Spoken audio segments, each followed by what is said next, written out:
വേദിയിലും സദസ്സിലും ഇരിക്കുന്ന വിശിഷ്ട വ്യക്തിത്വങ്ങളെ, സത്യത്തിൽ ഈ പ്രാസംഗികം എന്ന് കേൾക്കുമ്പോൾ തന്നെ എനിക്ക് പേടിയാവും. കാരണം എൻ്റെ ഒരു മേഖലയല്ലത്. എനിക്കറിയില്ല എനിക്കത് എത്രത്തോളം കഴിയുമെന്ന്. പലപ്പോഴും അല്ലാതെ പോവുകയും സംസാരിക്കുകയും നാടക വർത്തമാനത്തിൽ ഏർപ്പെടുകയും ചെയ്യും. ഞാൻ പ്രാസംഗികനല്ല, എന്നാൽ പോലും നാടക സംബന്ധിയായ കാര്യങ്ങൾ പറയുമ്പോൾ പൊതുവെ ഒരു ആവേശം വരികയും ചില കാര്യങ്ങൾ ഷെയർ ചെയ്യുകയും ചെയ്യും. അപ്പം അതുകൊണ്ടായിരിക്കും ഇപ്പോൾ പലയിടത്തും ഇങ്ങനെ ആവേശമൊക്കെ പ്രസംഗിക്കാനായിട്ട് വിളിക്കുന്നുണ്ട്. ഞാൻ പേടിയോടെ ഓടി ഒളിക്കുകയാണ് ചെയ്യുന്നത്. വ്യക്തിപരമായിട്ട് എന്നെ സംബന്ധിച്ച് ഈ പർട്ടിക്കുലർ സ്പേസിൽ വന്നിരിക്കുന്നത് വളരെ ആഹ്ലാദകരമായിട്ടുള്ള ഒരു കാര്യമാണ്. കാരണം എൻ്റെ നാടക ജീവിതത്തിലെ നിർണായകമായിട്ടുള്ള ഒരു ഘട്ടം ആരംഭിച്ചത് ഈ സ്പേസിൽ നിന്നാണ്. അന്ന് തൊട്ട് എനിക്ക് കിട്ടിയിട്ടുള്ള സുഹൃത്തുക്കളാണ് ഇപ്പം സുനിൽകുമാറും കൂടെ ഇരിക്കുന്നതിൻ്റെ മറ്റ് സുഹൃത്തുക്കളും. ഈ പർട്ടിക്കുലർ സ്പേസിനും ഈ ഒരു സ്പേസിലേക്ക് കയറിയ സമയത്ത് എൻ്റെ ഓർമ്മയിലേക്ക് വന്ന ഞങ്ങളുടെ ഒരു നാടകം കളിയാണ്. ഞാൻ സ്കൂൾ ഡ്രാമയിൽ പഠിച്ചുകൊണ്ടിരുന്ന സമയത്ത് രണ്ട് അന്ത്യരംഗങ്ങൾ എന്ന രമേശ് വർമ്മ, മലയാളത്തിലെ അതിപ്രഗത്ഭനായിട്ടുള്ള നാടക സംവിധായകനാണ് രമേശ് വർമ്മ. അദ്ദേഹം സംവിധാനം ചെയ്തിട്ടുള്ള ഊരുഭംഗം, ബാലിപദാംഗം, ഈ രണ്ട് നാടകങ്ങളെ സമന്വയിപ്പിച്ചിട്ട് അദ്ദേഹം ചെയ്തിട്ടുള്ള ഒരു പക്ഷേ കേരളത്തിലുണ്ടായിട്ടുള്ള ഏറ്റവും മനോഹരമായിട്ടുള്ള ഒരു ഫിസിക്കൽ തിയേറ്ററിൻ്റെ ഉദാഹരണമാണ് ആ നാടകം. ഞാനത് അങ്ങനെ തന്നെ പറയാനുള്ള ഒരു കാരണം, അത്തരത്തിലുള്ള ഒട്ടനവധി വർക്കുകൾ പിന്നീട് നമ്മൾ പുറത്തേക്കൊക്കെ പോയ സമയത്ത് ഒബ്സർവ് ചെയ്യാനൊക്കെ കഴിഞ്ഞ സമയത്താണ് ആ നാടകത്തിൻ്റെ പ്രസക്തി കൂടുതൽ മനസ്സിലാവുന്നത്. കാരണം ഒരു പക്ഷേ ഒരു തിയേറ്ററിൻ്റെയൊക്കെ സങ്കല്പങ്ങൾ എന്താണെന്നുള്ളത് ശരിയായ അർത്ഥത്തിൽ പറയാവുന്ന അസാമാന്യമായിട്ടുള്ള ഒരു നാടകമായിരുന്നു അത്. ആ നാടകത്തിൻ്റെ ഒരു അവതരണം ഇവിടെ, വളരെ മനോഹരമായ ഒരു അവതരണം ഇവിടെ നടന്നിട്ടുണ്ട്. എനിക്ക് വിനോദവും കുട്ടികളൊക്കെ കണ്ടിട്ടുള്ളതാണെന്ന് എനിക്ക് തോന്നുന്നു. ഞാനത് പറയാനുള്ള ഒരു കാരണം എന്ന് പറയുന്നത്, അന്ന് ഇവിടെ നടന്നത് ഭാഷ ഫെസ്റ്റിവലായിരുന്നു. ആ ഭാഷ ഫെസ്റ്റിവലിൽ ഒരുപാട് പുറമേ നിന്നുള്ള നാടകങ്ങളുണ്ടായിരുന്നു. അതിനകത്ത് ഏറ്റവും പ്രധാനപ്പെട്ട നാടകം എന്ന് പറയുന്നത് കാവാലം നാരായണ പണിക്കരുടെ സ്വപ്നവാസവത്താണ്. അന്നത്തെ കാലത്ത് ഈ നാഷണൽ സ്കൂൾ ഓഫ് ഡ്രാമ എന്ന് പറയുന്നത് ധാരാളിത്തത്തിൻ്റെ ഒരു ഇടമാണ്. ഒരു പക്ഷേ നമുക്ക് വിശ്വസിക്കാൻ പറ്റാത്ത രീതിയിലുള്ള നാടകത്തിന് വേണ്ടിയിട്ട് നമ്മളുടെ നികുതി പണം ഏറ്റവും കൂടുതൽ ചെലവഴിക്കുന്ന ഒരിടമാണ് ഈ നാഷണൽ സ്കൂൾ. അപ്പോൾ വൈറ്റ് എലിഫൻ്റ് എന്നാണ് അതിനെ ചുറ്റിപ്പറ്റിയിരിക്കുന്ന അതിൻ്റെ അഡ്മിനിസ്ട്രേഷനുമായിട്ട് ബന്ധപ്പെട്ടുള്ള ആളുകളുടെ രഹസ്യ ഭാഷ. ഞാനിത് സൂചിപ്പിക്കാനുള്ള കാരണം, നമുക്കൊക്കെ അവകാശപ്പെട്ട വലിയൊരു സമ്പത്ത് കൊള്ളയടിച്ചുകൊണ്ട് പോയി ഏറ്റവും കൂടുതൽ ചെലവഴിക്കുകയും ധാരാളിത്തം കാണിക്കുകയും ചെയ്യുന്ന ഒരു സ്ഥലമാണ് നാഷണൽ സ്കൂൾ ഓഫ് ഡ്രാമ. അത് പല പ്രാവശ്യവും നേരനുഭവങ്ങളിലൂടെയും അതിനകത്ത് ഉന്നത സ്ഥാനത്തിരുന്ന ആളുകൾ വളരെ കൃത്യമായിട്ട് പറഞ്ഞു തന്നതിൻ്റെയൊക്കെ അടിസ്ഥാനത്തിൽ നമുക്ക് അറിയാം.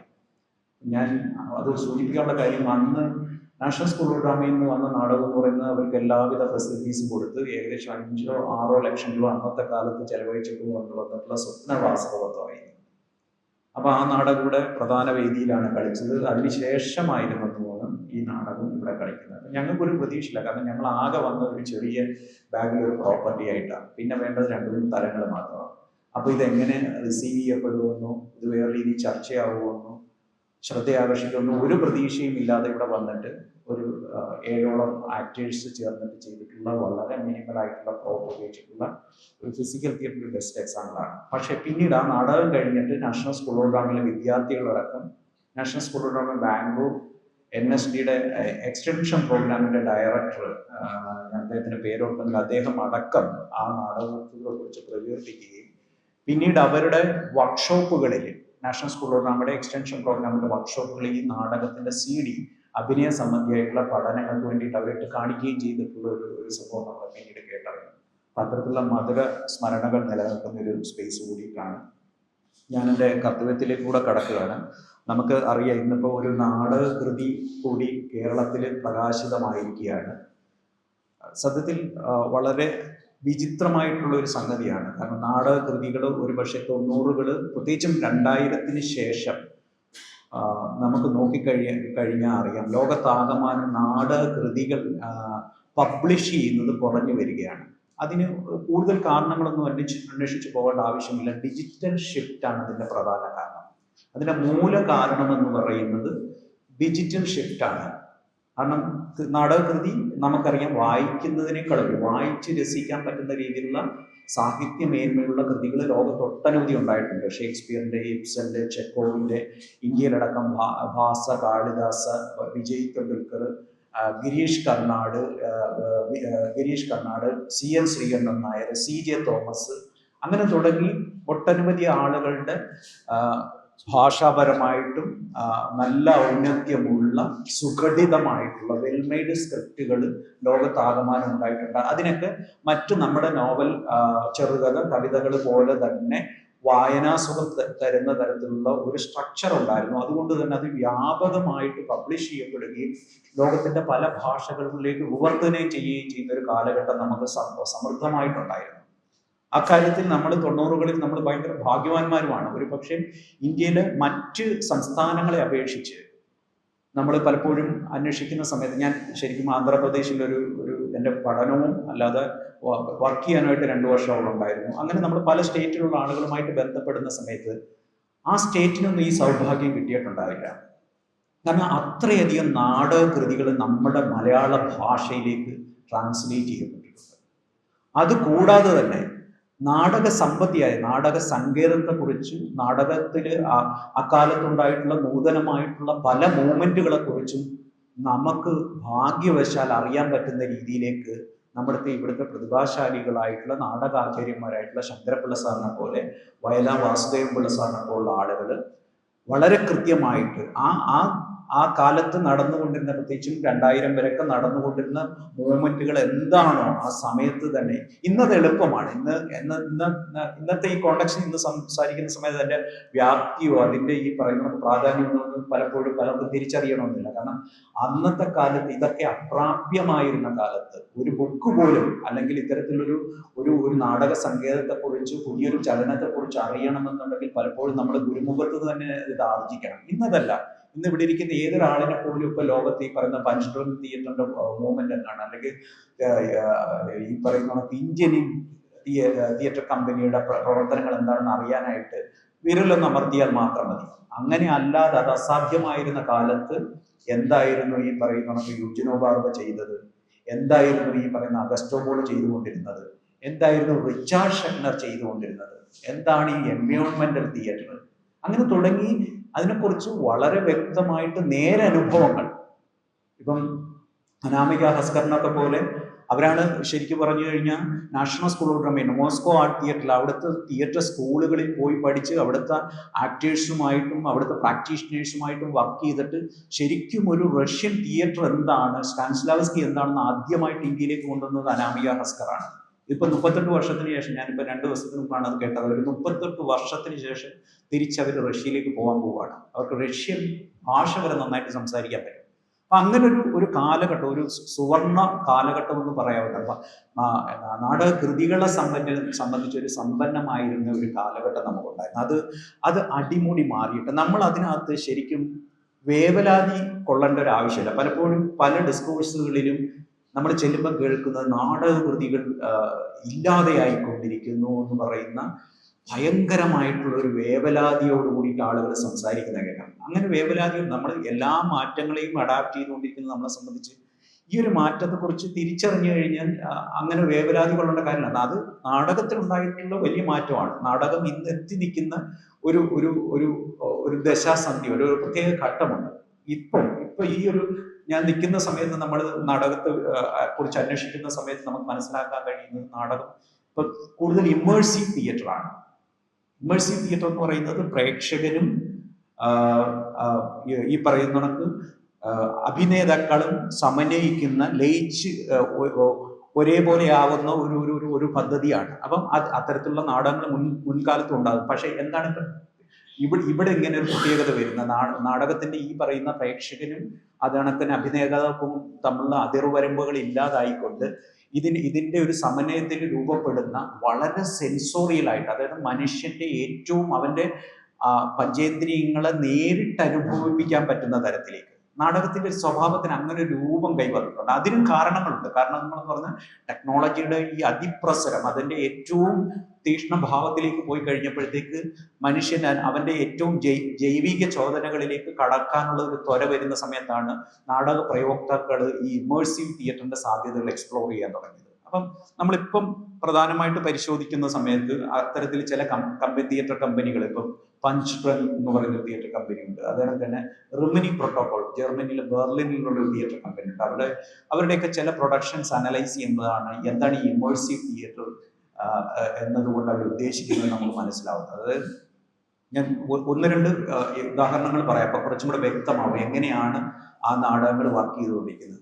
അതിന്റെ ചില എലിമെന്റ്സുകൾ നമുക്ക് ഇവിടെ കാണാൻ പറ്റും. ഇവിടുത്തെ ചില നാടകങ്ങളിലും ചില കാലഘട്ടങ്ങളിൽ ഉണ്ടായിട്ടുള്ള നാടകങ്ങളിലും കാണാൻ പറ്റും. പക്ഷെ അതിന്റെ ഒരു പൂർത്തീകരണം, അതിന്റെ ഏറ്റവും സംഭവബഹുലമായ ഒരു ഘട്ടത്തിലേക്കാണ് ശരിക്കും പറഞ്ഞു കഴിഞ്ഞാൽ ഇപ്പൊ ഇമേഴ്സീവ് തിയേറ്റർ എത്തിപ്പെട്ടിട്ടുള്ളത്. ഇപ്പൊ സൊസൈറ്റി അണ്ടർ കൺസ്ട്രക്ഷൻ എന്ന് പറയുന്ന ഒരു നാടകമുണ്ട്, റിമിനി പ്രോട്ടോകോൾ കമ്പനിയാണ്. ഈ നാടകത്തിന്റെ ഒരു സവിശേഷത എന്ന് പറഞ്ഞാൽ ഒരു കൺസ്ട്രക്ഷൻ സൈറ്റിലേക്കാണ് പ്രേക്ഷകർ ചെല്ലുന്നത്. അവിടെ ചെന്ന് കഴിഞ്ഞാൽ അവരെന്താണ് ആ കൺസ്ട്രക്ഷന്റെ ഭാഗമായി മാറണം.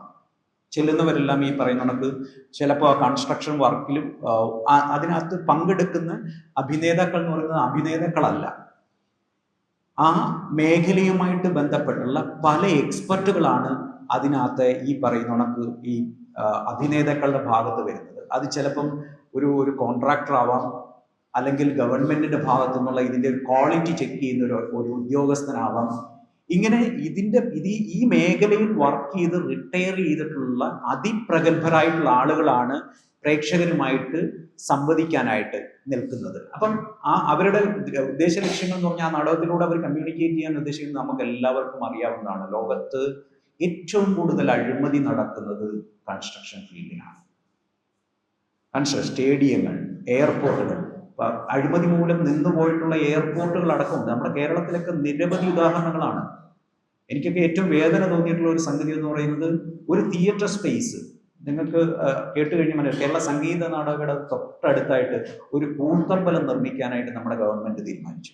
ഞാൻ ഈ ഏത് ഗവൺമെന്റ് എന്നൊന്നും പറയുന്നില്ല, ഗവൺമെന്റ് എന്നുള്ള പദമാണ് നല്ലത്. ഒരു കൂത്തമ്പലം നിർമ്മിക്കാൻ തീരുമാനിക്കുകയാണ്. അതായത് നമ്മുടെ പരമ്പരാഗത മാതൃകളിൽ ഊന്നി നിന്നുകൊണ്ട് കുറച്ച് കണ്ടംപററി ആയിട്ടുള്ള എലിമെന്റ്സിനും കൂടെ കലർത്തിക്കൊണ്ടുള്ള കൂത്തമ്പലം. ഇതിന്റെ നിർമ്മാണം മുക്കാലും പിന്നിട്ട് കഴിഞ്ഞിട്ട് പിന്നെ ഒരു ദിവസം നമ്മൾ കേൾക്കുന്നത് പൂർത്തീകരിച്ചില്ല, അത് അശാസ്ത്രീയമായിട്ടുള്ള നിർമ്മാണം കാരണം അതിനകത്ത് കുറേ പ്രശ്നങ്ങൾ ഉണ്ടായിരുന്നു. പിന്നെ കേൾക്കുന്നത് ഇത് കത്തി എന്നുള്ളതാണ്. വ്യക്തമായിട്ടുള്ള അഴിമതിയുടെ അടിസ്ഥാനത്തിൽ നടന്നിട്ടുള്ള സംഗതി. അതിന്റെ പിന്നീട് അന്വേഷണമൊന്നും എവിടെയും എത്തുന്നില്ല. ഞാൻ പറയുന്നത് ഇത്തരത്തിൽ നമ്മൾ നോക്കിക്കഴിഞ്ഞാൽ കേരളം ഒട്ടാകെ പണി പൂർത്തിയായിട്ട് പോലും അടച്ചുപൂട്ടിയിട്ടിരിക്കുന്ന നിരവധി ബിൽഡിങ്ങുകൾ കാണും. അപ്പൊ ഇതൊരു നാടകത്തിലൂടെ നമ്മളൊരു സ്ട്രീറ്റ് പ്ലേയിലൂടെ പറഞ്ഞു കഴിഞ്ഞാൽ ഉണ്ടാവുന്നതിന്റെ 10 മടങ്ങ് ഇമ്പാക്ട് ഉണ്ടാവുന്ന രീതിയിലാണ് ഈ റിമിനി പ്രോട്ടോകോൾ കമ്പനിയുടെ ഈ സൊസൈറ്റി അണ്ടർ കൺസ്ട്രക്ഷൻ എന്ന് പറയുന്ന നാടകം അവർ ചെയ്തിരിക്കുന്നത്. കാരണം ഈ വന്നു വരുന്ന ജനങ്ങളെ മുഴുവൻ കൃത്യമായിട്ട് ഈ പറയുന്ന ജർമ്മനിയിൽ നടന്നിട്ടുള്ള മുഴുവൻ ഈ പറയുന്ന നമുക്ക് വലിയ ചെറിയ തോതിലുള്ള അഴിമതിയല്ല. അത് ചിലപ്പോൾ ഒരു വലിയ സ്റ്റേഡിയവുമായിട്ട് ബന്ധപ്പെട്ടതാവാം, ഒരു എയർപോർട്ടുമായിട്ട് ബന്ധപ്പെട്ടതാവാം. അതിലെ എക്സ്പെർട്ടുകളാണ് നിൽക്കുന്നത്. എക്സ്പെർട്ടുകൾ നിന്നിട്ട് അതിന്റെ സയന്റിഫിക് ആയിട്ടുള്ള ഡേറ്റ ഉൾപ്പെടെ വെച്ചിട്ടാണ് ഇവരെന്ത് ചെയ്യുന്നത്, ഈ കൺസ്ട്രക്ഷൻ ഫീൽഡിലൂടെ ഈ പ്രേക്ഷകരെ കൊണ്ടുപോയിക്കൊണ്ട് അതിന്റെ ലോജിസ്റ്റിക്സ് മുഴുവൻ എക്സ്പ്ലെയിൻ ചെയ്തുകൊണ്ട്, അതിന്റെ ഡ്രോയിങ്സ്, അതിന്റെ ഡയഗ്രാം മുഴുവൻ കാണിച്ചുകൊണ്ട് വേറെ രീതിയിലുള്ള ഒരു ഇന്ററാക്റ്റീവ്, വളരെ ഇമേഴ്സീവ് ആയിട്ടുള്ള ഒരു സാധ്യതകൾ. അപ്പൊ അവിടെയാണ് ഞാൻ പറഞ്ഞത്, അവിടെ അതിന്റെ ഗന്ധമാവട്ടെ, അതിന്റെ ഫിസിക്കലായിട്ടുള്ള ഒരു എക്സ്പീരിയൻസ് ആവട്ടെ, അതിന്റെ സർവ്വതല സ്പർശിയായി അതിനെ പ്രേക്ഷകരിലേക്ക് സന്നിവേശിപ്പിക്കാൻ പറ്റുന്ന തരത്തിലാണ് ഇവർ ഈ നാടകങ്ങൾ ഡിസൈൻ ചെയ്യുന്നത്. ഞാൻ ഒരു ചെറിയ എക്സാമ്പിൾ മാത്രമാണ് ഞാൻ പറഞ്ഞത്. ഇത്തരത്തിൽ നിരവധിയായിട്ടുള്ള ഉദാഹരണങ്ങൾ ഈ ലോകത്ത് നടന്നുകൊണ്ടിരിക്കുന്നത്. ഇപ്പം പഞ്ച് ഡ്രങ്ക് തിയേറ്ററിന്റെ ഒരു മാക്ബത്ത് എന്ന് പറയുന്ന നാടകം നടന്നത് 5 സ്റ്റോറി ബിൽഡിങ്ങിലാണ്. ഈ 5 സ്റ്റോറി ബിൽഡിങ്ങിലേക്ക് കടന്നു കഴിഞ്ഞാൽ ഏത് സീൻ കാണണമെന്നുള്ളത് പ്രേക്ഷകർക്ക് തീരുമാനിക്കാം. അവർക്ക് ഒരു പർട്ടിക്കുലർ സീനാണ് അവിടെ നിന്നാണ് സ്റ്റാർട്ട് ചെയ്യുന്നത്. പ്രേക്ഷകന് ഭയങ്കര ഫ്രീഡം ഉള്ള ഒരു വലിയ സാധ്യത ശരിക്കും പറഞ്ഞാൽ ഇമേഴ്സീവ് തിയേറ്ററിന്റെ ഒരു പ്രത്യേകതയാണ്. അപ്പൊ അത്തരത്തില് തിയേറ്ററിന്റെ ഒരു ലാംഗ്വേജ് ഭയങ്കരമായിട്ട് മാറി. ഈ മാറിയതിന്റെ അടിസ്ഥാനത്തിലാണ് നമ്മൾ ഈ പറയുന്ന വെൽ മെയ്ഡ് ആയിട്ടുള്ള ഒരു റിട്ടേൺ സ്ക്രിപ്റ്റിന്റെ പ്രാധാന്യം ഭയങ്കരമായിട്ട് കുറഞ്ഞു. ആ നാടകത്തിന്റെ ദൃശ്യസാധ്യത, അതിന്റെ ദൃശ്യപരതയെ കൂടുതൽ അന്വേഷിച്ചു പോകുന്ന സമയത്ത് സ്വാഭാവികമായിട്ടും ഈ നൈരന്തര്യമുള്ള ഇത്തരത്തിലുള്ള ഒരു രചയിതാവിന്റെ മനനം ചെയ്ത് ഒരു റൂമിലിരുന്ന് അദ്ദേഹം മനനം ചെയ്ത് എഴുതപ്പെടുന്ന ഒരു സ്ക്രിപ്റ്റിനേക്കാൾ ഉപരി ക്രിയേഷനാണ്. നമ്മൾ പുറത്തുള്ള പല പ്രൊഡക്ഷൻസിന്റെയും ഇതെടുത്തു കഴിഞ്ഞാൽ സംവിധായകൻ എന്നുള്ളത് കാണാൻ പറ്റില്ല. സംവിധായകനെ നിങ്ങൾക്ക് കാണാൻ പറ്റും. സംവിധായകൻ എന്നുള്ള പദം തന്നെ അവിടെ പലയിടത്തും അപ്രത്യക്ഷമായി തുടങ്ങി. പലപ്പോഴും ക്രിയേഷൻ, ഡിവൈസ് എന്ന് പറഞ്ഞിട്ട് 7-8 പേരുടെ പേരുകൾ കാണും. അത്തരത്തില് എന്താ കളക്റ്റീവ് കോൺഷ്യസ്നസ്, അവർ ഒരു ഗ്രൂപ്പ് ഓഫ് ആളുകളാണ് അതിനകത്ത് അവരുടെ ഒരു എനർജി, അവരുടെ ഒരു ഇന്റലക്ട് ഇൻവെസ്റ്റ് ചെയ്യുന്നത്. അവർക്കെല്ലാം തുല്യ പ്രാധാന്യം, അവർക്കെല്ലാം ഈക്വൽ റെസ്പോൺസിബിലിറ്റി വരുന്ന രീതിയിൽ അത് ചിലപ്പോൾ ഒരു ലൈറ്റ് ഡിസൈനർക്ക് പോലും, ആ ലൈറ്റ് ഡിസൈനറുടെ ഒരു സാധാരണ വന്നിട്ട് അതിൻ്റെ ഒരു കളർ സ്കീം നോക്കാനോ അല്ലെങ്കിൽ അതിൻ്റെ ഒരു മൂഡ് നോക്കാനോ അല്ലെങ്കിൽ അതിൻ്റെ ഒരു വിസിബിലിറ്റി നോക്കുക എന്ന് പറയുന്ന ഒരു ധർമ്മത്തിനപ്പുറത്തേക്ക് അതിൻ്റെ സീനിക് ഡിസൈനർക്ക് നമ്മുടെ ഇവിടുത്തെ ഉള്ള നമ്മുടെ സാമ്പ്രദായിക രീതിയിൽ ഇവർക്കെല്ലാം നമ്മൾ ഒരു മെത്തഡോളജി ഉണ്ട്. ഓക്കെ, സെറ്റ് ഡിസൈനറുടെ റെസ്പോൺസിബിലിറ്റി ഇതാണ്, ഇതിനനുസൃതമായിട്ട് ഒരു സെറ്റ് ചെയ്ത് തരണം. പക്ഷെ ഇത്തരം പ്ലേ മേക്കിങ്ങിന് അതല്ല. അവരുടെ ആ ഒരു കണ്ടന്റുമായിട്ട് ബന്ധപ്പെട്ടുള്ള ഒരു റെസ്പോൺസിബിലിറ്റി ഈക്വൽ ആയിട്ട് മാറും. അതിൻ്റെ ഒരു വിഷ്വൽ ടെക്സ്റ്റ് രൂപപ്പെടുത്തുന്നതിനകത്തുള്ള ഒരു റെസ്പോൺസിബിലിറ്റി എന്ന് പറയുന്നത് ഈ ഗ്രൂപ്പിൽ മൊത്തത്തിൽ ഒരേപോലെ വരുന്ന തരത്തിലുള്ള ഒരുപാട് പ്രൊഡക്ഷൻസ്. അതിന് ഏറ്റവും ബെസ്റ്റ് ആയിട്ട് നമുക്ക് പറയാൻ പറ്റുന്ന ഒരു തിയേറ്റർ കമ്പനിയായിട്ട് എനിക്ക് തോന്നിയിട്ടുള്ളത് ഇതാണ്, ഈ റെമിനി പ്രോട്ടോകോളിന്റെ കമ്പനിയാണ് എന്ന് പറഞ്ഞിട്ട് കംപ്ലീറ്റ് ആയിട്ട് ഈ പറയുന്ന കണക്ക് ടെക്സ്റ്റിന് പ്രാധാന്യമുള്ള നാടകങ്ങൾ ഇല്ലാതായി എന്നും നമ്മൾ കരുതരുത്. അത്തരത്തിൽ നാടകങ്ങൾ തിരിച്ചു വരുന്ന ഒരു പ്രവണതയും പല രാജ്യങ്ങളിൽ കണ്ടുവരുന്നുണ്ട്. ഈ അടുത്ത കാലത്ത് കണ്ടിട്ടുള്ള അവിടെയും ഇത് ഭയങ്കര ഇന്ററാക്റ്റീവാണ്. ഞാൻ ഇറാനിൽ കണ്ട ഒരു അസാസിനേഷൻ എന്ന് പറയുന്ന നാടകം ഞാൻ ഓർക്കുന്നുണ്ട്. ഈ നാടകം കംപ്ലീറ്റ് എന്താ പറയുക, പേർഷ്യൻ ഭാഷയിലാണ് നടക്കുന്നത്. ഇറാൻ പോലൊരു രാജ്യത്ത് നമുക്കറിയാം അതീവ നമുക്ക് ഇമാജിൻ ചെയ്യാൻ പറ്റാത്ത തരത്തിലുള്ള റെസ്ട്രിക്ഷൻ ഉള്ള ഒരു രാജ്യമാണ് പല കാര്യങ്ങളിലും.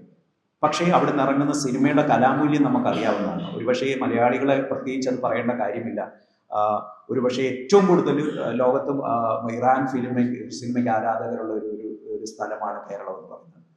അപ്പം അത്തരൊരു സ്ഥലത്ത് നാടകവും ഈ പറയുന്ന കണക്ക് ചെന്ന് കാണുന്ന സമയത്ത് നമ്മളെ ശരിക്കും അതിശയിപ്പിക്കുന്ന തരത്തിൽ ഒരു 1500 2000 പേർക്ക് ഇരിക്കാൻ പറ്റുന്ന സിറ്റി ഓഫ് തെഹ്റാൻ എന്ന് പറയുന്ന ഒരു സ്ഥലത്തിരുന്നാണ് ഞാൻ നാടകം കാണുന്നത്. കംപ്ലീറ്റ് വെർബലാണ്. അതായത് തുടങ്ങി അവസാനിക്കുന്നിടം വരെ ടെക്സ്റ്റ് ഓറിയന്റഡ് ആണ്. ഡയലോഗ് ഇങ്ങനെയുള്ളൊരു നാടകമാണ്. പക്ഷെ ഒരു നിമിഷം പോലും പലപ്പോഴും നമ്മളിവിടെ ഇത്തരത്തിലുള്ള നാടകങ്ങൾ നമ്മുടെ കേരളത്തിൽ നടക്കുന്നിടത്ത് വന്നിരുന്നിട്ട് ഒരു 10 മിനിറ്റ് കഴിയുമ്പോഴത്തേക്ക് ബോറടിക്കുന്ന പറഞ്ഞാൽ എൻ്റെ മേന്മയല്ല, അതെൻ്റെ നാടക കാഴ്ച എന്നെ മാറ്റിയത് കൊണ്ടാണ്. അത് നമ്മളിൽ ആർക്ക് അവസരം കിട്ടിയാലും നമ്മളത് മാറും എന്നുള്ള കാര്യത്തിൽ ശ്രദ്ധിച്ചാൽ നിങ്ങൾ ചിലർക്ക് അത്തരത്തിലുള്ള ഓപ്പർച്യൂണിറ്റി കിട്ടാത്തതുകൊണ്ട് മാറാത്തതാണ്. അല്ലാതെ എനിക്കുള്ള മേന്മ കൊണ്ടല്ല. പലപ്പോഴും എനിക്കിപ്പോൾ സംഗീത നാടകങ്ങളുടെ അമച്ചർ നാടക മത്സരത്തിൽ പോയിരിക്കുന്ന സമയത്ത് 10-15 മിനിറ്റ് കഴിയുമ്പോൾ ഞാൻ സ്വാഭാവികമായിട്ടും എനിക്കത് മുന്നോട്ട് കൊണ്ടുപോകാൻ പറ്റില്ല. പക്ഷേ ഇത്തരം നാടകങ്ങളുടെ സ്ഥലത്ത് പോയിരുന്ന സമയത്ത് അടിമുടി എന്നിലേക്ക് അത് എൻ്റെ ശരീരത്തിലേക്കും മനസ്സിലേക്കും പ്രവഹിക്കുന്ന ഭാഷാതീതമായിട്ട് അതിൻ്റെ ഒരു വിഷ്വൽ സംസ്കാരത്തിലൂടെ അതിൻ്റെ ഓരോ അംശവും എന്നിലേക്ക് സന്നിവേശിപ്പിക്കുന്നത് എനിക്ക് മനസ്സിലാക്കാം. കാരണം അതിനകത്ത് നാടകമുണ്ട് എന്നുള്ളതാണ്. ആ നാടകത്തിൻ്റെ മാറിയ പ്രവണതകളെ അതിനകത്ത് ഉൾച്ചേർത്തിട്ടുണ്ട് എന്നുള്ളതാണ്. അപ്പൊ എന്താണ് അവിടെയും ആ ടെക്സ്റ്റ് ബേസ്ഡ് ആയിട്ടുള്ള നാടകവും എന്തായിരുന്നു, ഭയങ്കര ഇമേഴ്സീവ് ആയിട്ടുള്ള ഒരു ക്വാളിറ്റി ആ ഡിസൈൻ അതുണ്ടായിരുന്നു. ഒന്നുമില്ല, വെരി സിമ്പിൾ, വെരി മിനിമൽ. ഈ പറയുന്ന ഒരു വിചാരണ നടക്കുന്ന ഒരു സ്പേസ് ആണ് അവർ ക്രിയേറ്റ് ചെയ്തിരിക്കുന്നത്. ഒരു ഉയർന്ന തലം, അതിലൊരു ന്യായാധിപൻ ഇരിക്കുന്നു, അതിനുശേഷം 2 ലോയർമാരുണ്ട്. അവിടേക്ക് ഒരു പൈലറ്റിനെ, പ്രേക്ഷകരുടെ ഇടയിൽ നിന്ന് ഒരു പൈലറ്റിനെ കൊണ്ടുവരുന്നത്. അപ്പൊ ഈ പൈലറ്റ് ചെയ്ത കുറ്റം എന്താണെന്ന് പറഞ്ഞാൽ, ഇദ്ദേഹം യാത്ര ചെയ്തിരുന്ന ഒരു 300-350 പേരടങ്ങുന്ന ആളുകൾ അടങ്ങിയ ഒരു സംഘത്തെയും കൊണ്ട് ഇദ്ദേഹം ലാൻഡ് ചെയ്യാനായിട്ട് പോകുമായിരുന്നു. അപ്പൊ ലാൻഡ് ചെയ്യാനായിട്ട് പോകുന്ന സമയത്ത് ഈ ഫ്ലൈറ്റ് ഒരു 10,000-3000 പേരുള്ള ഒരു ഗ്രൗണ്ടിലേക്ക് ഇടിച്ചിറക്കി. ഇതിന് യന്ത്ര തകരാറ് വന്ന സമയത്ത് ഇദ്ദേഹത്തിന് 2 പോംവഴികളാണ് ഇദ്ദേഹത്തിന് മുന്നിലുണ്ടായിരുന്നത്. ഈ യാത്രക്കാരെ മുഴുവൻ സേവ് ചെയ്യാനായിട്ട് ഇയാൾക്ക് ചെയ്യാൻ പറ്റുന്ന ഒന്ന്, ഈ 10,000-3000 പേരുള്ള ഗ്രൗണ്ടിലേക്ക് ഇതിനെ ഇടിച്ചിറക്കുക, അല്ലെങ്കിൽ ഇത് ഡൈവേർട്ട് ചെയ്തിട്ട് ഒരു കൊക്കയിലേക്ക് കൊണ്ടുപോവുക. ഈ 2 മാർഗങ്ങളായിരുന്നു ഉണ്ടായിരുന്നത്. അപ്പൊ ഇദ്ദേഹം ചെയ്തത് എന്ത് ചെയ്തു, ഈ 3000 പേരെ രക്ഷിച്ചുകൊണ്ട് ഇദ്ദേഹം ഈ ഫ്ലൈറ്റ് കൊക്കയിലേക്ക് തിരിച്ചു വിട്ടു. അത് ഈ പറയുന്ന കൊളാപ്സായി. ഇദ്ദേഹം സർവൈവ് ചെയ്തു. സ്റ്റോറിയല്ലേ, ഇദ്ദേഹം സർവൈവ് ചെയ്തു. അതിലെ ഒട്ടുമുക്കാൽ ആളുകൾ മരിച്ചു എന്നാണ് പറയുന്നത്. അപ്പം ഇദ്ദേഹത്തെ വിചാരണയ്ക്ക് കൊണ്ടുവന്നത്, പ്രത്യേകിച്ച് മരിച്ചുപോയ ആളുകൾ വളരെ സ്ട്രോങ് ആയിട്ട് ഈ കേസിന് പിന്നിലുണ്ട്. അതിന്റെ വിചാരണയാണ് ഈ നാടകം എന്നുള്ളത്. നാടകം തുടങ്ങുമ്പോൾ വളരെ കൃത്യമായിട്ട് ഇൻസിഡന്റ് എല്ലാം എക്സ്പ്ലെയിൻ ചെയ്യുന്നുണ്ട് നമ്മൾക്ക്. അപ്പൊ നമുക്ക് തന്ന ഒരു ബ്രോഷറിനകത്ത് ഒരു സ്ട്രിപ്പ് ഉണ്ടായിരുന്നു. ആ സ്ട്രിപ്പിനകത്ത് നമുക്ക് 2 വോട്ട് ചെയ്യാനുള്ള ഒരു സാധനമുണ്ട്. അതൊന്നും തുടക്കത്തിൽ നമുക്ക് പിടികിട്ടില്ല. ഈ സംഗതികളെല്ലാം നമ്മുടെ കയ്യിലിരിക്കുന്നുണ്ട്.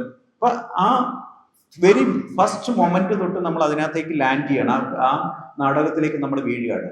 പിന്നീട് നടക്കുന്നത് അതിഗംഭീരമായിട്ടുള്ള ഒരു വാദമാണ്. നമ്മൾ ശരിക്കും പറഞ്ഞാൽ നമ്മൾ മുൾമുനയിൽ നിർത്തും. അപ്പൊ എനിക്ക് ലക്കിന് എൻ്റെ അടുത്ത് നമുക്കൊരു പെർമനന്റ് ആയിട്ട് ഒരു ട്രാൻസ്ലേറ്റർ ഉണ്ടായിരുന്നു. എനിക്ക് പിടികിട്ടാത്ത സാധനങ്ങളെല്ലാം ഞാൻ ക്വിക്കായിട്ട് അയാളൊക്കെ ചോദിച്ച് ഞാൻ മനസ്സിലാക്കുന്നുണ്ടായിരുന്നു. അപ്പൊ അങ്ങനെയും കൂടെ ഒരു ഹെൽപ്പും കൂടെ കിട്ടിയുണ്ട് എനിക്ക് ഇതിനകത്തേക്ക് കൂടുതൽ കടക്കാനായിട്ട്. വാദം എന്ന് പറഞ്ഞു കഴിഞ്ഞാൽ അതിശയിപ്പിക്കുന്ന രീതിയിൽ, അതായത് ഒരു ഘട്ടം കഴിഞ്ഞപ്പോഴത്തേക്ക് പ്രേക്ഷകർ രണ്ട് ഭാഗമാകാൻ തുടങ്ങി. പ്രേക്ഷകർ ഇതിനകത്തേക്ക് ഇൻവോൾവ് ചെയ്യാൻ തുടങ്ങി. ഇതിനകത്ത് ഒപ്പീനിയൻ പ്രേക്ഷകരിൽ നിന്ന് എടുക്കാൻ തുടങ്ങി. ലോയേഴ്സ് പല കമന്റുകളും പ്രേക്ഷകരിലേക്ക് ത്രോ ചെയ്യാൻ തുടങ്ങി. ഭയങ്കരമായിട്ടുള്ള ഒരു വൈബ്രൻസ് നമുക്ക് അവിടെ ഫീൽ ചെയ്യാണ്. പ്രേക്ഷകർ ഓരോരുത്തർ ഗ്രൂപ്പായിട്ട് അവരുടെ ആർഗ്യുമെന്റുകൾ കുട്ടി ത്രോ ചെയ്യാൻ തുടങ്ങി. അപ്പം ചെയ്യുന്നതിന് ഓരോന്നും വളരെ ബ്രില്യൻ്റ് ആയിട്ട് ഇത് കൃത്യമായിട്ട് അവർക്ക് ടെക്സ്റ്റ്, അവരുടെ കയ്യിൽ ഒരു ടെക്സ്റ്റ് ഉണ്ടെങ്കിൽ പോലും അതിനെ ഓവർ പവർ ചെയ്തിട്ട് സംഗതികൾ പോകുന്നുണ്ട്. പക്ഷെ ഇതിനെല്ലാം അവർക്ക് മാനേജ് ചെയ്യാൻ പറ്റുന്ന രീതിയിലേക്കുള്ള ഉദാഹരണങ്ങളാണ്. ലോകത്ത് കിടന്ന സിമിലർ ആയിട്ടുള്ള കേസുകൾ മുഴുവനും ഇവർ സ്റ്റഡി ചെയ്ത് വെച്ചിട്ടുണ്ട് ഈ ആക്ടേഴ്സ്. അല്ലെങ്കിൽ നടക്കില്ല, അല്ലെങ്കിൽ പെട്ടുപോകും. കാരണം ഇതിനകത്ത് ഇന്റലിജന്റ് ആയിട്ടുള്ള ആളുകൾ പ്രേക്ഷകരുടെ ഇടയിലുമുണ്ട്.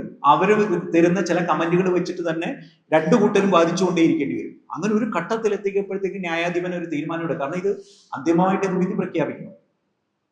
വിധി പ്രഖ്യാപിച്ചേ പറ്റൂ. ഒരു ഘട്ടത്തിലേക്ക് എത്തുന്നു, അതിന്റെ ഒരു ക്ലൈമാക്സിലേക്ക് എത്തുന്ന സമയത്ത് ഇദ്ദേഹം പറയുകയാണ്, ശരി, ഇനി നമ്മൾ നീട്ടിക്കൊണ്ടു പോകുന്നില്ല, ഇതിന്റെ വിധി ഞങ്ങൾ പ്രേക്ഷകർക്ക് വിട്ടു തരികയാണ്, നിങ്ങൾക്കത് വോട്ട് ചെയ്യാം. ആരുടെ ഭാഗത്താണ് നിങ്ങൾ? പൈലറ്റിന്റെ ഭാഗത്താണോ അതേ ആ മരണമടഞ്ഞ ജനങ്ങളുടെ ഭാഗത്താണോ എന്നുള്ളത് നിങ്ങൾക്ക് തീരുമാനമെടുക്കാന്ന് പറഞ്ഞിട്ട് നമുക്ക് വിട്ടു തരുന്നു. ഇവർ 3 പേരും, ഈ 2 ലോയർമാരും ആ പൈലറ്റും, അവർ പുറത്തേക്ക് പോകും. പുറത്തു പോയി അവർ നിൽക്കുന്ന സിഗരറ്റ് വലിക്കുന്നതൊക്കെ നമുക്ക് CCTV കാണാം. ആ വിഷ്വലൊക്കെ കാണാം. വെരി ഇൻട്രസ്റ്റിംഗ് ആണ്. അവരെ ചെയ്തു വെച്ചിരുന്ന ടെക്നോളജിയുടെ സാധ്യതകളും ഒക്കെ ഉപയോഗിച്ചിട്ടുണ്ട്. അപ്പം ഭയങ്കര രസകരമായിട്ട് ഓഡിയൻസിന്റെ ഇടയിൽ ഭയങ്കര ഡിസ്കഷൻ നടക്കുന്നു. എല്ലാവരും ഈ പറയുന്ന വോട്ട് ചെയ്യുന്നു. അവസാനം ആ കൗണ്ട് നമ്മുടെ മുമ്പിൽ വെച്ച് തന്നെ അത് കൗണ്ട് ചെയ്യുന്നു, അതിന്റെ വിധി പ്രഖ്യാപിക്കുന്നു. പൈലറ്റിന് അനുകൂലമായിട്ടാണ്. ഞാൻ പിന്നീട് അത് അന്വേഷിച്ചു. ഈ ഷോ നടന്ന ചിലയിടങ്ങളിൽ പൈലറ്റിന് വിരുദ്ധമായിട്ടുള്ള ഒരു ഓഡിയൻസ് പോളും നടന്നിട്ടുണ്ട്. ഞാൻ സൂചിപ്പിച്ചെന്ന് പറഞ്ഞാൽ, അപ്പൊ ടെക്സ്റ്റ് ബേസ്ഡ് ആയിട്ടുള്ള പ്ലേകളിൽ പോലും ഇത്തരത്തിലുള്ള ഭയങ്കര ഇമേഴ്സീവ് ആയിട്ടുള്ള ഒരു പോസിബിലിറ്റീസ് വന്നുകൊണ്ടിരിക്കും. അപ്പൊ നാടകത്തിന്റെ എന്താ പറയുന്നത്, രചനാ ശൈലിയിൽ പ്രത്യേകിച്ചും 80കൾക്ക് ശേഷം പോസ്റ്റ് ഡ്രമാറ്റിക് തിയേറ്റർ എന്ന് പറയുന്നത് നമുക്ക് ഈ പറയുന്ന നമുക്ക് നാടകത്തിൽ പല കാലങ്ങളിൽ പല സന്ധികളിലൂടെ കടന്നു പോയിട്ടുണ്ട്. Absurd theatre. അപ്പൊ അങ്ങനെ ഒരു സെക്കൻഡ് വേൾഡ് വാറിന് ശേഷം ഉണ്ടായിട്ടുള്ള ഒരു മൂവ്മെന്റ് ആണ്. ആ മൂവ്മെന്റിനെ ഇതൊന്നും നാടകക്കാർ ബോധപൂർവം ചെയ്യുന്ന സംഗതികളല്ല. നാടകക്കാരൊക്കെ ഇനിയിപ്പോ നമുക്കൊരു അബ്സേർഡ് നാടകം എഴുതി കളയെന്ന് പറഞ്ഞിട്ട് ചെയ്യുന്നതല്ല. അല്ലെങ്കിൽ ഇപ്പൊ എഴുതുന്ന ഒരു നാടകം ഭയങ്കര പോസ്റ്റ് ട്രമാറ്റിക് തിയേറ്ററിൽ, പോസ്റ്റ് ട്രമാറ്റിക് ഡ്രമറ്റർജിയിലുള്ള സ്ട്രക്ചറിൽ ഒരു നാടകം എഴുതാന്ന് പറഞ്ഞിട്ട് ജീനിയസ് ആയിട്ടുള്ള ഒരു നാടകർക്കും അങ്ങനെയല്ല എഴുതുന്നത്. നമ്മുടെ കാലത്തിനോടാണ് ബന്ധപ്പെട്ടുകൊണ്ടിരിക്കുന്നത്. അതാത് കാലാതിവർത്തിയായിട്ട് അത് പോകാനുള്ള കാരണം എന്ന് പറഞ്ഞാൽ അതാത് കാലത്തിന്റെ സ്പന്ദനം ഉൾക്കൊണ്ടുകൊണ്ട് ആണ് ശരിയായിട്ട് അസ്വസ്ഥജനകമായ മനസ്സിൽ നിന്നാണ് ഒരു കലാകാരനിൽ അല്ലെങ്കിൽ ഈ പറയുന്ന സയന്റിസ്റ്റുകളിൽ കണ്ടുപിടുത്തങ്ങൾ ഉണ്ടാവുന്നത്, പ്രതികരണങ്ങൾ ഉണ്ടാവുന്നത്. അപ്പൊ അത്തരത്തിലുള്ള അവരുടെ സ്വാഭാവിക പ്രതികരണങ്ങളാണ് വളരെ ജെന്യുവിനായിട്ട് ഓർഗാനിക് ആയിട്ട് ഒരു റൈറ്റർ എഴുതുന്നത്. അത് ഒരു ദേശത്ത് അല്ലെങ്കിൽ ഒരു രാജ്യത്ത് അല്ലെങ്കിൽ പല രാജ്യങ്ങളിൽ സമാനമായ അനുഭവങ്ങളിലൂടെ കടന്നു പോകുമ്പോൾ അവരുടെ റൈറ്റിങ്ങിൽ വ്യത്യാസം ഉണ്ടാവും. അവർ നേരിടുന്ന പ്രശ്നങ്ങളുമായിട്ട് ബന്ധപ്പെട്ട് അവരുടെ വർക്ക് ഓഫ് ആർട്ടിൽ അത് റിഫ്ലക്ട് ചെയ്യും. അങ്ങനെ വരുന്നതിനെ ശരിക്കും അക്കാഡമീഷ്യന്മാരാണ് അതിന്റെ പൊതു സ്വഭാവത്തെ നിർണ്ണയിച്ചുകൊണ്ട് ഇതിന് പേരുകൾ കൊടുക്കുന്നത്. അപ്പൊ അങ്ങനെ ഹാൻസ് തെയ്സ് ലെഹ്മാൻ എന്ന് പറയുന്ന ഒരു തിയേറ്റർ ക്രിട്ടിക്കാണ്, അക്കാഡമീഷ്യനാണ്. ഈ ഹെയ്നർ മുള്ളർ, റോബർട്ട് വിൽസനെ പോലുള്ള ആളുകളൊക്കെ 80കൾക്ക് ശേഷം ഉണ്ടായിട്ടുള്ള നാടക രചനയിൽ വന്ന പ്രകടമായ മാറ്റത്തെ അടിസ്ഥാനപ്പെടുത്തിക്കൊണ്ട് നാടകത്തെ പുതിയൊരു ശ്രേണി, പുതിയൊരു സമ്പ്രദായം തുടങ്ങുന്നുവെന്ന് ഐഡന്റിഫൈ ചെയ്യുകയും പോസ്റ്റ് ഡ്രമാറ്റിക് ഡ്രമറ്റർജി എന്നുള്ള രീതിയിൽ പോസ്റ്റ് ഡ്രമാറ്റിക് ടെക്സ്റ്റുകൾ, പോസ്റ്റ് ഡ്രമാറ്റിക് പെർഫോമൻസുകളെ കുറിച്ചുള്ള ഒരു പഠനം തുടങ്ങി വെച്ചത് ഹാൻസ് തെയ്സ് ലെഹ്മാനാണ്. ആ ഗണനയിലുള്ള ആ രീതിയിലുള്ള ഒരു തിയേറ്ററാണ് ശരിക്കും പറഞ്ഞാൽ ഇപ്പോൾ ഇമേഴ്സീവ് തിയേറ്റർ എന്ന് പറയുന്ന ഒരു ഘട്ടത്തിലേക്ക് എത്തിയിരിക്കുന്നത്. അപ്പം രചനയുമായിട്ട് ബന്ധപ്പെട്ട് നമുക്ക് ഈ പറയുന്ന കണക്ക് ഒരു ഡിജിറ്റൽ ഷിഫ്റ്റിന്റെ അടിസ്ഥാനത്തിൽ ഇപ്പം ഒരു നാടക കമ്പനിയെ സംബന്ധിച്ച് പുറത്തൊക്കെ പലപ്പോഴും എന്താണ് അതിന്റെ ഒരു PDF കൊടുക്കുകയാണ്. റൈറ്റർ എഴുതി കഴിഞ്ഞാൽ അദ്ദേഹം ഒരു കമ്പനിയുമായിട്ട് ആണ് അദ്ദേഹത്തിന്റെ ഒരു കോപ്പിറൈറ്റുമായിട്ട് ബന്ധപ്പെട്ട ഒരു സൈൻ ഉണ്ടാക്കുന്നത്.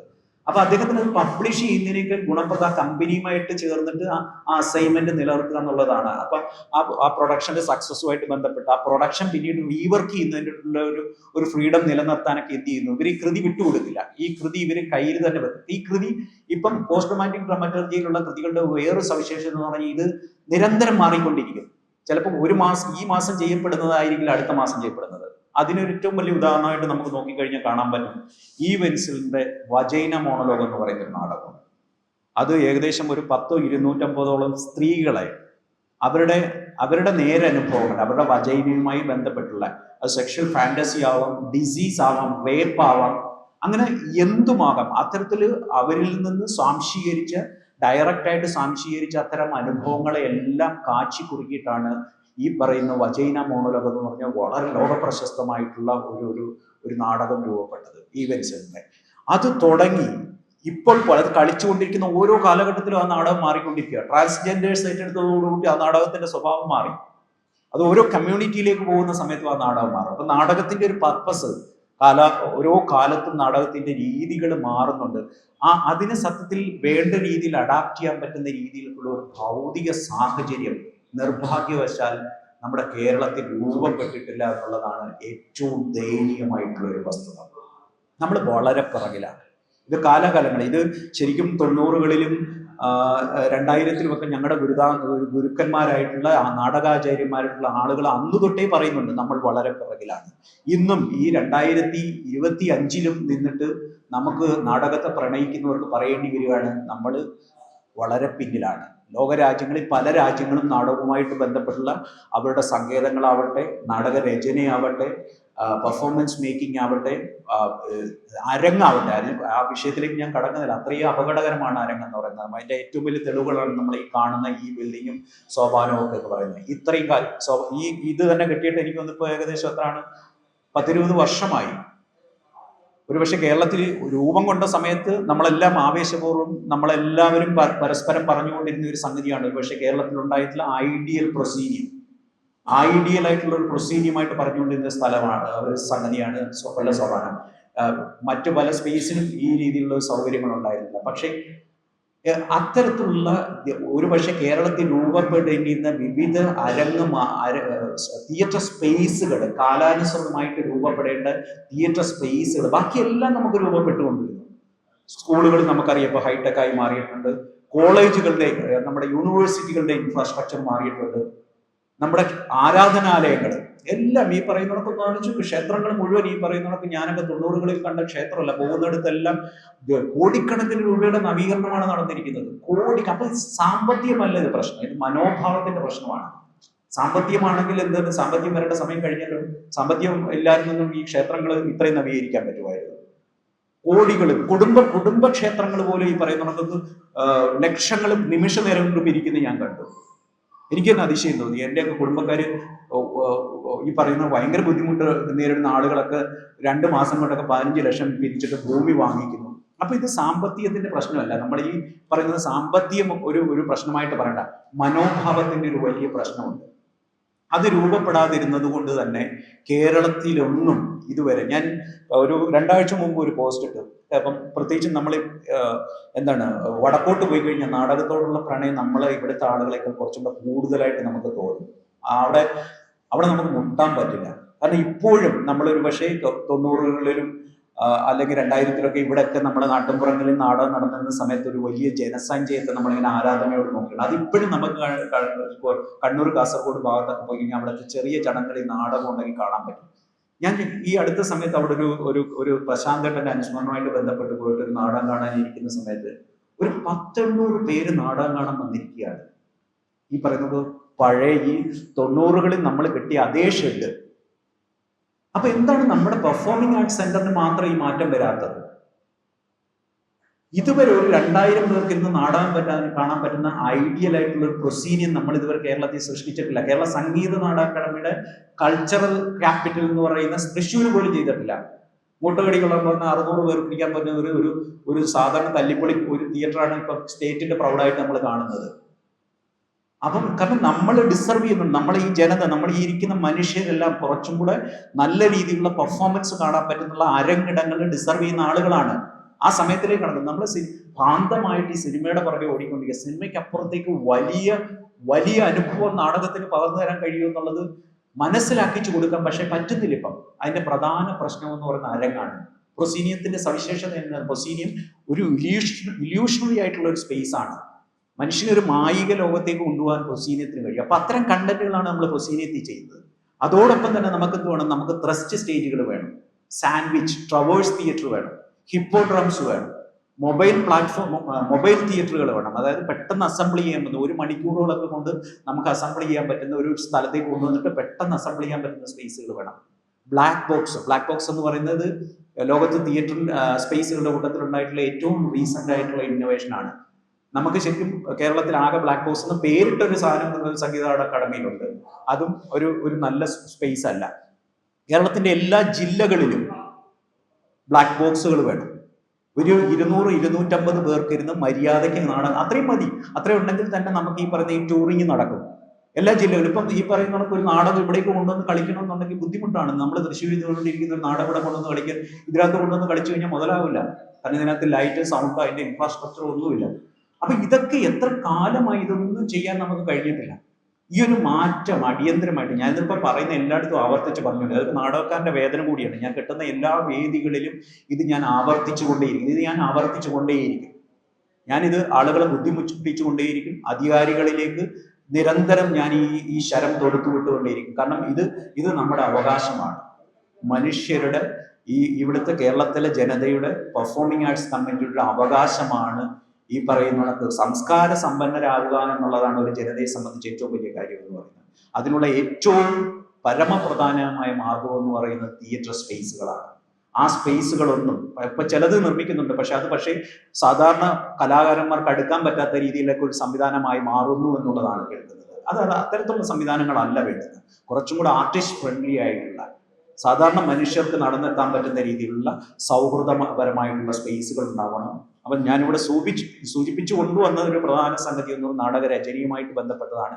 ഇത് ആശാവഹമാണ്. പ്രത്യേകിച്ച് സുനിലിനെ പോലുള്ളവർ ഈ പറയുന്ന കൃതി ഞാൻ ഒരേ സമയം ഈ പറയുന്ന നാടകകൃതി നോൺ വെർബൽ ആയിട്ടുള്ള ഫിസിക്കൽ തിയേറ്റർ, ഹൈബ്രിഡ് തിയേറ്ററിന്റെ സ്വഭാവം വീണ്ടും മാറുന്നുണ്ട്. നാടകം ഇതിന്റെ വിദഗ്ധന്മാർ പറയുന്ന ഒരു സംഗതി എന്ന് സിനിമയും നാടകവും സർക്കസും ഇതിനെയെല്ലാം ബ്ലെൻഡ് ചെയ്തിട്ടുള്ള ഒരു ഹൈബ്രിഡ് ഫോം സത്യത്തിൽ രൂപപ്പെട്ടുകൊണ്ടിരിക്കുകയാണ്. അതിനാണ് ഇപ്പൊ കൂടുതൽ ഷോകൾ ലോകത്ത് കിട്ടുന്നത്. ഇതൊക്കെ കേൾക്കുമ്പോൾ ചില സമയം നമുക്ക് ചെടുപ്പ് പോകുന്നു.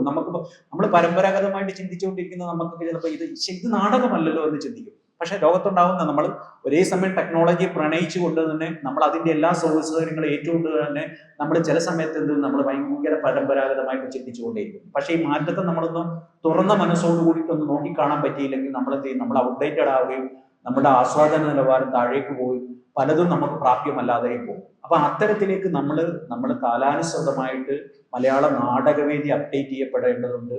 നമ്മുടെ നാടക പ്രയോക്താക്കൾ അതൊരു വലിയ പ്രധാനപ്പെട്ട കാര്യമാണ്. നാടകം എന്ന് പറയുന്ന ലോകത്ത് മറ്റേത് കലാരൂപങ്ങളെക്കാളും അനുനിമിഷം ഓരോ സെക്കൻഡിലും മാറിക്കൊണ്ടിരിക്കുന്ന ഒരു ഫോമാണ്. ഞാൻ ഈ സംസാരിക്കുന്ന സമയത്ത് നാടകം മാറിക്കൊണ്ടിരിക്കുന്നുണ്ട്. അപ്പൊ അത്രയധികം സജീവ ശ്രദ്ധ പുലർത്തി നിരന്തരം മനനം ചെയ്ത് നമ്മൾ അതിനെ കരസ്ഥമാക്കിക്കൊണ്ടിരുന്നില്ലെങ്കിൽ നമ്മൾ പഴയതായിരിക്കും. അതിനകത്ത് യാതൊരു സംശയം. അത് പ്രായമല്ല. ഞാൻ കണ്ട ഏറ്റവും കണ്ടംപററി ആയിട്ടുള്ള ഒരു തിയേറ്റർ മേക്കർ എന്ന് പറയുന്നത് ഈ പറയുന്നത് 76-ാമത്തെ വയസ്സുള്ള ഫിലിപ്പ് സർലി ആയിരുന്നു. അദ്ദേഹത്തിന് അടുത്ത് പോയപ്പോഴാണ് ഞാൻ എത്ര പഴഞ്ചനാണെന്ന് എനിക്ക് മനസ്സിലായത്. കാരണം അദ്ദേഹം അത്രയും നമ്മുടെ ഇവിടുത്തെ പല പ്രായം ചെന്ന നാടകക്കാരും ആ രീതിയിൽ അപ്ഡേറ്റ് ചെയ്യാറില്ല. ഒരു ഘട്ടം കഴിയുമ്പോഴേ അവരവരുടെ സുഖലോലുപതയിൽ അഭിരമിച്ചിട്ട് കിട്ടുന്ന ഈ പറയുന്ന അവാർഡുകളും മറ്റ് സംഗതികളിലും ഒക്കെ ഇങ്ങനെ അഭിരമിച്ച് പോകുന്നതല്ലാതെ ഇതിന്റെ ഏറ്റവും അതിനൂതനമായ സാങ്കേതികതകളെ കുറിച്ചോ അതിന്റെ റൈറ്റിങ്ങിനെ കുറിച്ചോ അല്ലെങ്കിൽ അതിന്റെ പരിശീലനത്തിൽ പോലും പങ്കെടുക്കത്തില്ല. നാടകത്തിനെ സംബന്ധിച്ച് ഏറ്റവും പ്രധാനപ്പെട്ട സംഗതിയാണ് പെർഫോമൻസ് പ്രാക്ടീസ്. അത് പെർഫോമർക്ക് അഭിനേതാവിന് വേണ്ടി മാത്രമുള്ള സംഗതിയാണെന്ന് നമ്മളിവിടെ വെച്ചത്. പെർഫോമൻസ് പ്രാക്ടീസ് എന്ന് പറയുന്ന സമയത്ത് ചിലർ വിചാരിക്കുന്നത് എന്തോ നടന്മാർക്കുള്ള പരിപാടി എന്നാണ്. നടന്മാർക്കല്ല, നാടകവുമായിട്ട് ബന്ധപ്പെട്ട നാടകത്തിന്റെ സമസ്ത മേഖല, അതായത് സ്പെഷ്യൽ എഫക്ട് ചെയ്യുന്നുണ്ടെങ്കിൽ അദ്ദേഹത്തിന്റെ പ്രാക്ടീസ് ഉണ്ട്. പെർഫോമൻസ് പ്രാക്ടീസ് ആവശ്യമാണ്.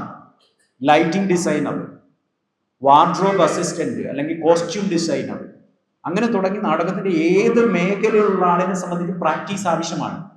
അതിനുള്ള ഒരുപാട് പദ്ധതികൾ ഇതിന്റെ വിദ്യാഭ്യാസ സമ്പ്രദായം, നാടക വിദ്യാഭ്യാസ സമ്പ്രദായത്തിൽ ലോകത്ത് കാലാനുസൃതമായി രൂപപ്പെടുത്തിക്കൊണ്ടിരിക്കുന്നുണ്ട്. അപ്പൊ ഇതിനെയൊക്കെ തന്നെ നമുക്ക് അഡാപ്റ്റ് ചെയ്യപ്പെടേണ്ടതുണ്ട്. അപ്പൊ തീർച്ചയായിട്ടും നിരന്തരമായിട്ടുള്ള ഇത്തരം പ്രവർത്തികൾ, നാടകത്തിന്റെ പുതിയ കൃതികൾ വരുന്നുണ്ട്. ഈ കൃതികൾ വരുന്നതോടൊപ്പം തന്നെ ഈ മാറ്റത്തെ ഉൾക്കൊണ്ടുകൊണ്ട് തന്നെ എങ്ങനെ നാടക നിർമ്മാണം നടക്കപ്പെടാമെന്നുള്ള കുറിച്ചുള്ള ആലോചന നമ്മുടെ ഭാഗത്തു നിന്നുണ്ടാവണം. ഒരേ സമയം നമുക്ക് ഈ പറയുന്ന ടെക്സ്റ്റ് ബേസ്ഡ് ആയിട്ടുള്ള വെൽ സ്ട്രക്ചേർഡ് ആയിട്ടുള്ള നല്ല സൗന്ദര്യമുള്ള ഭാഷാ ഔന്നത്യമുള്ള നാടകങ്ങൾ പോകുന്നതോടൊപ്പം തന്നെ ലോകത്ത് നടക്കുന്ന എക്സ്പെരിമെന്റൽ നാടകങ്ങളുടെ നേച്ചറിൽ നമുക്ക് വലിയ വലിയ നാടകങ്ങളും ഇവിടെ സൃഷ്ടിക്കപ്പെടണം. അതിന് ആത്യന്തികമായി വേണ്ടത് കേരളത്തിലെ എല്ലാ ജില്ലകളിലും നമുക്ക് പെർഫോമിംഗ് ആർട്സ് കമ്മ്യൂണിറ്റിക്ക് ഗുണപ്രദമാകുന്ന, സാധാരണ മനുഷ്യർക്ക് നിരന്തരം ആക്സസ് ചെയ്യാൻ പറ്റുന്ന, കുറഞ്ഞ ടിക്കറ്റ് നിരക്കിൽ മനുഷ്യർക്ക് ആക്സസ് ചെയ്യാൻ പറ്റുന്ന നല്ല നാടകശാലകൾ. അത് ഒരു ചെറിയ ബ്ലാക്ക് ബോക്സ്, ഒരു ചെറിയ റിഹേഴ്സൽ സ്പേസ്, ചെറിയൊരു ഈ പറയുന്ന ഓപ്പൺ എയർ തിയേറ്റർ, ഇത്തരത്തിലുള്ള സംഗതികൾ മതി. ഒരു ഈ പറയുന്ന ഒരു ഏക്കർ സ്പേസ് ഒക്കെ എല്ലാ ജില്ലകളിലും കണ്ടെത്തി കഴിഞ്ഞാൽ സാധ്യമാകുന്ന കേസുകൾ. അതിലേക്ക് അത് പോകട്ടെ. ദീർഘമായിട്ട് ഞാൻ സംസാരിക്കുന്നില്ല. ഇവിടെ ഒട്ടനവധി വ്യക്തികൾ ഇനിയും സംസാരിക്കാനുണ്ട്. എൻ്റെ ഒട്ടനവധി പ്രിയ സുഹൃത്തുക്കൾ ഇവിടെ എത്തിയിട്ടുണ്ട്. ഒരുപാട് കാലങ്ങൾക്ക് ശേഷമാണ്, പ്രത്യേകിച്ചും ഈ പറയുന്ന ഈ നാടകത്തിൽ ഞാൻ തുടക്കത്തിൽ സൂചിപ്പിച്ച പോലെ ഏറ്റവും ഗൗരവമായിട്ട് നാടകത്തെ കാണാൻ പ്രേരിപ്പിച്ച സോപാന സെന്റർ പെർഫോമിംഗ് ആർട്സ് എന്ന് പറയുന്ന സ്ഥാപനം ഉണ്ണിയണ്ണനും JP അണ്ണനും ഭാസ്കർ സാറും ഒക്കെ തുടങ്ങിയ ഒരു സ്ഥലത്തേക്ക് എനിക്ക് വന്നു ചേരാൻ പറ്റിയത്. അവിടെ നിന്ന് ആരംഭിച്ച ജേർണിയാണ്. ഒരുപാട് ഈ പറയുന്ന മുന്നോട്ട് നടക്കാനുണ്ട്. അതിന് പ്രാപ്തമാക്കിയ ഒരു ഇടത്തിലേക്ക് വീണ്ടും വരാൻ കഴിഞ്ഞതിന് അതിനെന്നെ ഇന്നിവിടെ ക്ഷണിച്ച പ്രിയ സുഹൃത്തു കൂടിയായ സുനിൽകുമാറിനോടുള്ള സ്നേഹം അറിയിച്ചുകൊണ്ട് ഈ കൃതി ഒരുപാട് വായനയ്ക്കിടയാവട്ടെ, ഒരുപാട് അവതരണങ്ങൾ നടക്കപ്പെടട്ടെ എന്ന് ഹൃദയത്തിന്റെ ഭാഷയിൽ ആശംസിച്ചുകൊണ്ട് ഞാൻ എൻ്റെ എളിയ സംസാരം അവസാനിപ്പിക്കുന്നു. Thank you so much.